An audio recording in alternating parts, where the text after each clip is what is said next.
So there's this misconception in Silicon Valley that solo co-founders are a bad thing, and that's really stemming out of a lot of the really popular accelerators like a Y Combinator, a Techstars. And so what they're trying to do is they're trying to play the odds. And I totally get that. In general, if you have 1,000 startup applicants in your accelerator, the solo co-founders who don't have a clue, they've never built a startup before, they're inexperienced, um, who knows how engaged they are in their startup idea. Those are going to be worse bets than betting on a team. I totally get that. I agree with it. It's like facts. They've surveyed thousands and thousands of startups, Techstars. I don't even know how many dozens and dozens of companies have gone through all the Techstars accelerators, and then Y Combinator has graduated hundreds of companies. So they have a lot of data to go on. Now, I think it's skewed a little bit though, and this is why. If you look at a solo co-founder who is fresh out of college, or maybe they're in college, they've never run a company before, they've never done recruiting before, they've never done fundraising, they're totally inexperienced. They don't have any idea on like what to do, how to execute a startup. And the idea is that running a company is hard enough, and to do it by yourself is nearly impossible, right? Okay, so those are really bad bets. But time out for a second. What about what about founders that have been there, done that? They've raised funding, they've recruited excellent employees, they have a strong network, they're older and experienced. And so, like, can you imagine Peter Thiel or a Jeff Bezos or an Elon Musk coming up with some new idea and trying to like pitch co-founders like, "Hey, be my co-founder." No, not a chance. These guys are visionaries. They are proven founders. They know exactly what chess move to make all the way to the end to execute a successful company. The last thing they need is some co-founder to like split the equity with, because they know the missing pieces. They know they're gonna need a CTO, a CMO. They know exactly how to recruit those people. They know how much equity to give them, how to pay them, how to incentivize them. They know all these details.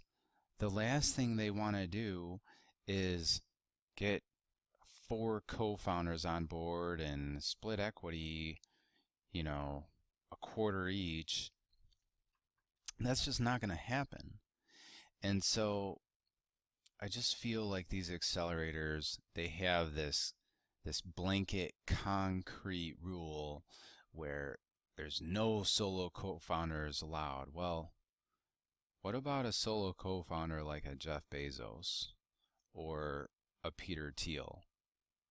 You know, I even think Evan Williams, the founder of Twitter, I think he had a co-founder with Twitter, but I think he went on and founded Medium totally by himself. But there's countless examples of these startup entrepreneurs in Silicon Valley that really rise to the top really the all-stars, they they know how hard it is, and they know the missing pieces that they're gonna, need, like gaps like filled in and stuff.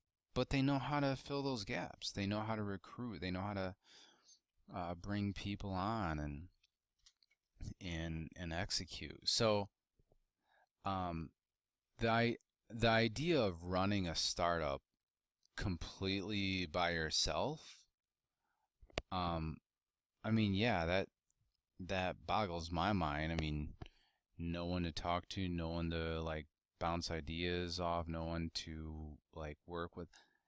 But I mean, that's not happening with these solo co-founders. They have a team that they've wrapped around them that is filling all those gaps. So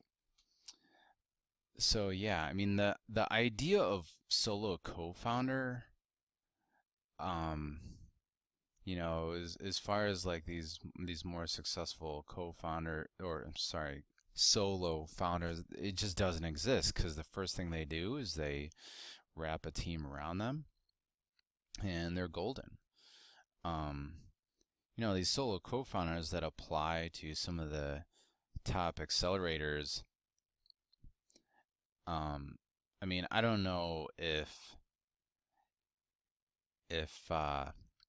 these accelerators just assume that these solo co-founders are like not gonna have a team. I mean, I don't know how anyone can build a startup company without a team. Now, the the relationship of that team, whether they be incentivized by equity and cash, or just equity or just cash, they could be contractors. Like, it really doesn't matter how they're incentivized, as long as at the end of the day they're doing an amazing job. And if the CEO can't ensure that, then he's just a bad CEO.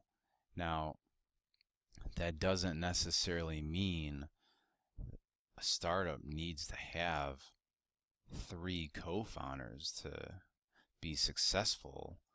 Um, but if it were me, um, and I was running an accelerator, the the solo founders that do fit into this category, where they're proven, they've they've ran a startup before, they've made money, they've demonstrated that they're capable of this, I would choose those solo founders over over random teams of entrepreneurs where they have a bunch of co-founders, just because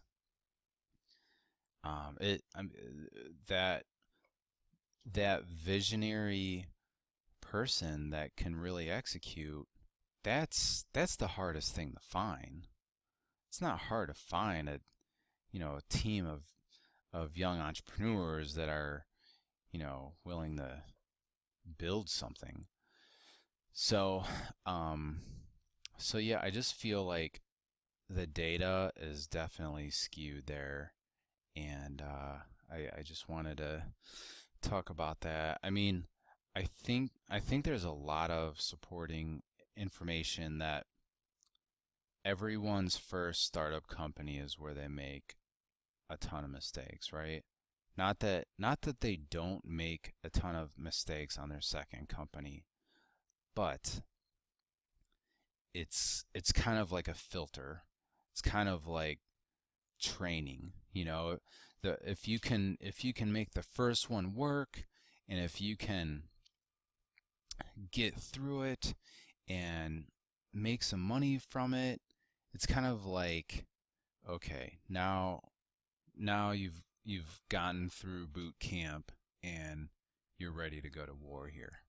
So that's what I would take in the strong consideration if I was a Techstars or a Y Combinator. And I mean, I'm not planning on applying to any of these, because I got enough on my plate as it is. But those are just a couple thoughts that I feel like the industry is neglecting to address. Please let me know what your thoughts are below.